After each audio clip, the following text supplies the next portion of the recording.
होते हैं वो बहुत कम ऊंचाई पे उड़ते हैं, ये इतने छोटे होते हैं कि इनको रडार से ट्रेस कर पाना मुश्किल है। इसलिए अभी ये ड्रोन सबसे बड़ा चैलेंज बना हुआ है सिक्योरिटी एजेंसीज के लिए। अगर हम पिछले 2 साल में देखें, 2019 से पाकिस्तान के आतंकी ने ड्रोन का इस्तेमाल बहुत बढ़ा दिया है। जम्मू एयरफोर्स स्टेशन पर ड्रोन से हुए 2 धमाकों पर ये कहना है पूनम पांडे का, जो नवभारत टाइम्स की विशेष संवाददाता हैं। नमस्कार, आज है सोमवार 28 जून और आप सुन रहे हैं डेली न्यूज कास्ट। पूरी बात सुनते हैं कुछ देर में, उससे पहले एक नजर इस वक्त की बड़ी खबरों पर।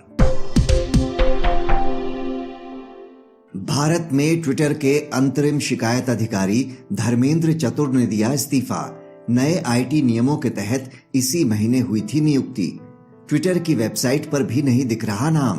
पिछले काफी समय से ट्विटर और भारत सरकार के बीच चल रहा है विवाद। देश के 12 राज्यों में मिले डेल्टा प्लस वेरिएंट के लगभग 51 मामले। एनटीएजीआई प्रमुख डॉक्टर एनके अरोड़ा ने कहा, बाकी वेरिएंट्स के मुकाबले फेफड़ों को तेजी से करता है संक्रमित। उधर रविवार को मिले कोरोना के 50,040 मामले, 1,258 लोगों की मौत। कोविशील्ड वैक्सीन लगवाने वालों को यूरोप में भी ग्रीन पास नहीं। ये पास यूरोपीय देशों में यात्रा आसान बनाने के लिए किया जा रहा है लॉन्च। उधर दिल्ली एनसीआर में रूस की स्पुतनिक वी वैक्सीन लगाने की प्रक्रिया में हो सकती है देरी। वहीं जुलाई अंत या अगस्त में शुरू होगा 12 से 18 साल तक की उम्र के बच्चों का वैक्सीनेशन। एआईएमआईएम प्रमुख असदुद्दीन ओवैसी ने कहा, उत्तर प्रदेश में 100 सीटों पर चुनाव लड़ेगी उनकी पार्टी। पार्टी का गठबंधन सिर्फ ओम प्रकाश राजभर की पार्टी, भागीदारी संकल्प मोर्चा और अन्य छोटी पार्टियों के साथ।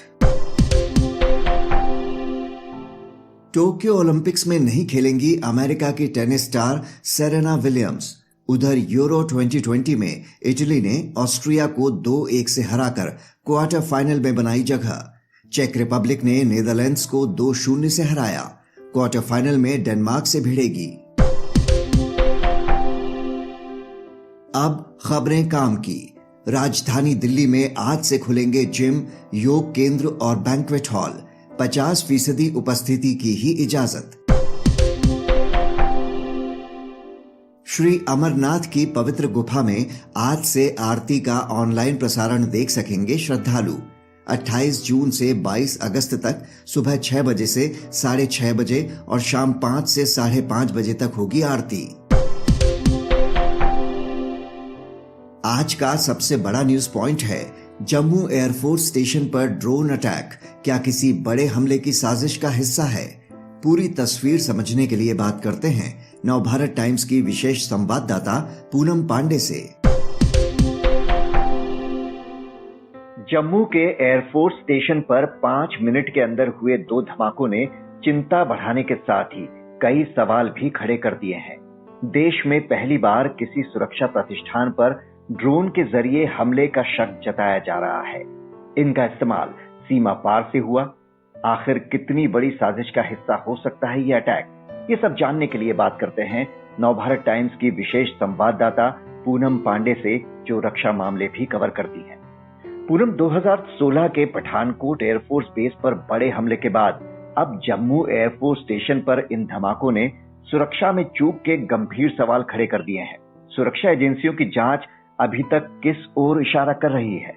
ये शनिवार रात को करीब 1:30 बजे के आसपास जो 2 धमाके हुए हैं जम्मू एयरफोर्स के एयरफोर्स स्टेशन की टेक्निकल एरिया में, इसमें प्राथमिक जांच में ये माना जा रहा है कि ये अटैक ड्रोन से हुए हैं। ड्रोन में पेलोड था, यानी एक्सप्लोसिव था, और ड्रोन से वो पेलोड गिराया गया और उससे ये 2 धमाके हुए। ये 5-5 मिनट के अंतर में ये धमाके हुए।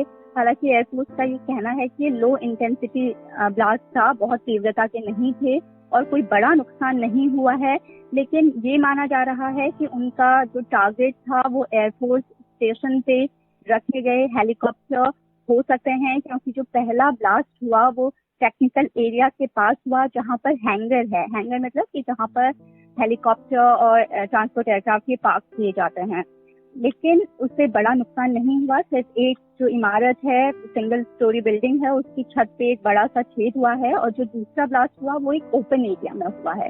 तो ये माना जा रहा है कि दूसरा टारगेट हो सकता है वहाँ का एयर ट्रैफिक कंट्रोल की जो बिल्डिंग है वो हो सकता है, क्योंकि वो उससे करीब 100 मीटर की दूरी पर है। अभी प्राथमिक जांच में ये साफ नहीं है कि ये ड्रोन क्या सीमा पार से उड़ के आया या फिर जम्मू रीजन से ही किसी हाई ऊंचाई वाली जगह से इसको छोड़ा गया, कि ये जांच का विषय है। लेकिन ये साफ है कि ये आतंकवादी वारदात है और इसी एंगल से एनआईए भी इसकी जांच कर रही है। लेकिन क्या सर्विलांस पर कुछ सवाल खड़े होते हैं कि ये रडार की पकड़ में कैसे नहीं आ पाया अगर ये ड्रोन से अटैक किया गया है? क्या डिटेक्ट कर पाना मुश्किल होता है? जी, ये सर्विलांस की नजर में इसमें नहीं आ सकता, क्योंकि जो ये ड्रोन होते हैं वो बहुत कम ऊंचाई पे उड़ते हैं, ये इतने छोटे होते हैं कि इनको रडार से ट्रेस कर पाना मुश्किल है। इसलिए अभी ये ड्रोन सबसे बड़ा चैलेंज बना हुआ है सिक्योरिटी एजेंसीज के लिए। अगर हम पिछले 2 साल में देखें, 2019 से पाकिस्तान के आतंकी ने ड्रोन का इस्तेमाल बहुत बढ़ा दिया है। और ड्रोन के साथ एक ये चीज भी है कि आप वो कहीं से भी आप उसे ऑपरेट कर सकते हैं, और बहुत छोटे होते हैं जो नजर नहीं आते। अगर साइड और उनके पास इतना, अगर वो नजर आ भी गए तो रिएक्शन का इतना कम टाइम होता है कि तब तक वो, अगर उनके पास पेलोड है, वो उसे ड्रॉप कर सकते हैं।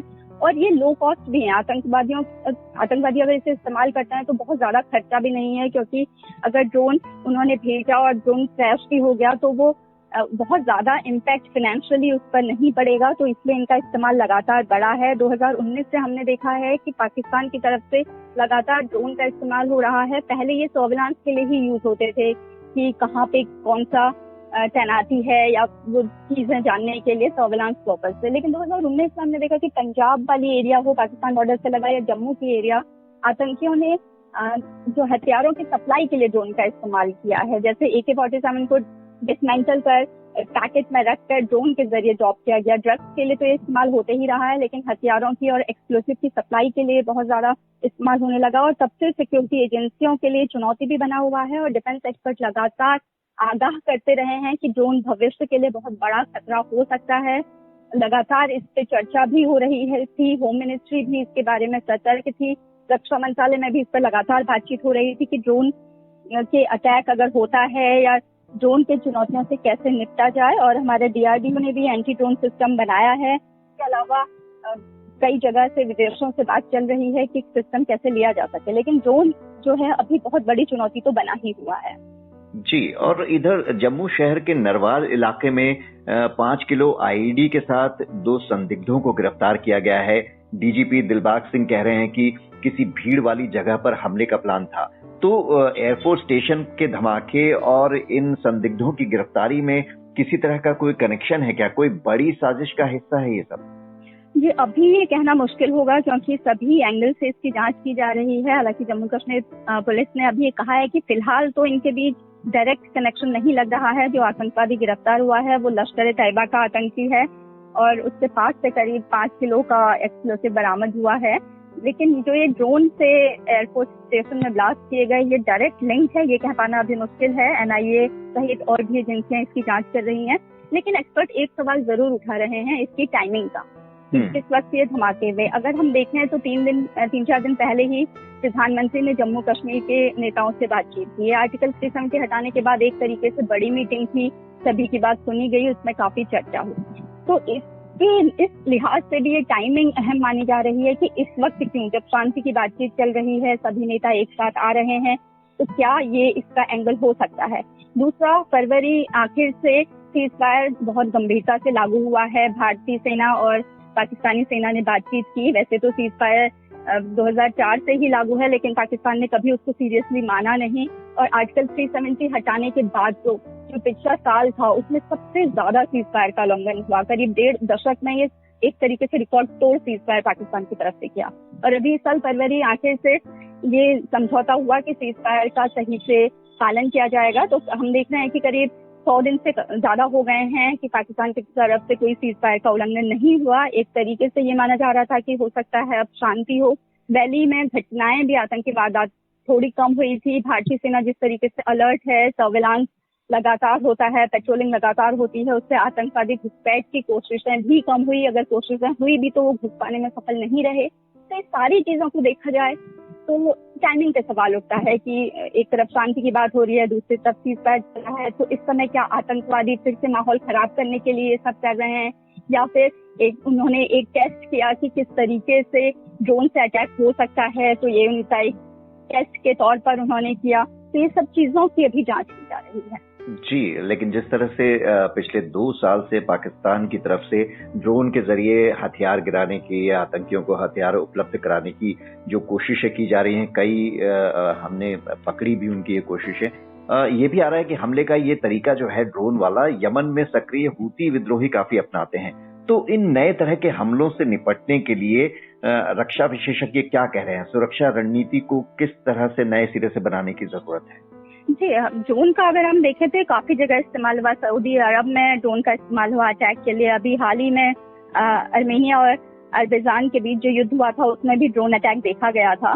तो ड्रोन अब भविष्य के लिए एक बहुत बड़ी चुनौती तो सभी सुरक्षा एजेंसियों के लिए है ही, और लगातार इस पे बात भी हो रही है। अगर आपको याद होगा तो जो अभी 26 जनवरी का कार्यक्रम हुआ था गणतंत्र दिवस पर, भी उससे पहले जब आर्मी डे था जनवरी में, 15 जनवरी को आर्मी डे था, उसमें स्टॉर्मिंग अटैक दिखाया गया था। स्टॉर्मिंग अटैक एक तरीके से है कि जब बहुत सारे ड्रोन मिलकर एक अटैक करते हैं, प्लान करते हैं। उसमें अलग अलग ड्रोन होते हैं, लेकिन उनका एक कमांड, एक बड़ा ड्रोन होता है जो उन सारे छोटे ड्रोन को कंट्रोल करता है, और उनमें फीड होता है कि उनका टारगेट क्या है। तो ड्रोन जाकर अटैक करते हैं। कुछ ड्रोन होते हैं जो खुद ही अटैक करते हैं, एक तरीके से मिसाइल की तरह काम करते हैं। कुछ ड्रोन होते हैं जो अटैक करके वापस भी आ सकते हैं। तो भारत ही नहीं, सब जगह ड्रोन को लेकर काफी काम हो रहा है। सभी जगह की सेनाएं मान रही हैं कि फ्यूचर वॉरफेयर में ड्रोन एक अहम रोल होगा। तो इसलिए इससे बचाव के तरीकों पर भी काम हो रहा है कि कैसे एंटी ड्रोन सिस्टम डेवलप किया जाए, इस पर भी काम हो रहा है। एंटी ड्रोन जैमिंग सिस्टम पे भी काफी काम हो रहा है, और भारत और जगह से खरीदने की इजराइल से शायद भारत एंटी ड्रोन सिस्टम ले सकता है। अभी बातचीत चल रही है। जी पूनम, इस महत्वपूर्ण जानकारी के लिए आपका शुक्रिया। इस चर्चा के बाद जानेंगे शेयर बाजार का हाल, लेकिन कहीं जाइएगा नहीं। इसके बाद बुक टॉक में सुनिए सफलता पाने के नुस्खे सुझाती विश्व प्रसिद्ध किताब how to win friends and influence people के बारे में। सुनने के लिए नीचे दिए गए लिंक पर क्लिक करें। अब जानिए शेयर बाजार का हाल। लाल निशान के साथ खुले यूरोपीय बाजार, एशियाई बाजारों में दिखा मिला जुला रुख। अब एक नजर इतिहास में आज के दिन पर। 1838 में विक्टोरिया बनी इंग्लैंड की महारानी। 1921 में भारत के पूर्व प्रधानमंत्री पीवी नरसिम्हा राव का जन्म। 1950 में कोरियाई युद्ध के दौरान वामपंथियों के प्रति नरम रुख रखने के संदेह में करीब 1 से 2 लाख लोगों की बोडो लीग नरसंहार में हत्या। बात करते हैं मौसम की। जुलाई के दूसरे हफ्ते तक दिल्ली पहुंचेगा मॉनसून। मौसम विभाग के अनुसार 29 जून से ब्रेक पर जा रहा है मॉनसून, जिसकी वजह से अब सिर्फ नॉर्थ ईस्ट में होगी भारी बारिश। अब बारी सुविचार की। महान लेखक ऑस्कर वाइल्ड ने कहा था, सफलता एक विज्ञान है। यदि आपके पास शर्तें हैं तो आपको परिणाम मिलता है। तो ये था आज का डेली न्यूज कास्ट, जिसे आप सुन रहे थे अपने साथी अक्षय शुक्ला के साथ। बने रहिए नवभारत गोल्ड पर। धन्यवाद।